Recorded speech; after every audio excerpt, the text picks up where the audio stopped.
केरळमधील वायनाड जिल्ह्यात 7 जुलै रोजी मुसळधार पावसामुळे भीषण दरड कोसळण्याची दुर्घटना घडली.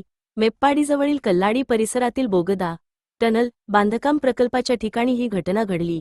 डोंगराचा मोठा भाग अचानक कोसळून माती, दगड आणि ढिगारा काम सुरू असलेल्या ठिकाणी पडल्याने अनेक कामगार त्याखाली अडकले. प्राथमिक माहितीनुसार या दुर्घटनेत किमान 3 जणांचा मृत्यू झाला असून अनेक जण जखमी झाले आहेत. काही कामगार बेपत्ता असून त्यांचा शोध सुरू आहे. ढिगाऱ्याखाली आणखी लोक अडकले असण्याची भीती व्यक्त करण्यात आली आहे.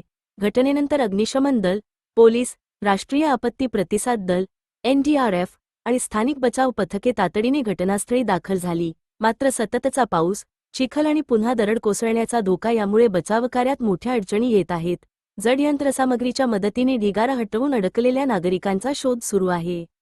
दरम्यान केरळ सरकारने परिस्थितीवर बारकाईने लक्ष ठेवले असून जखमींवर उपचारासाठी वैद्यकीय पथके तैनात करण्यात आली आहेत.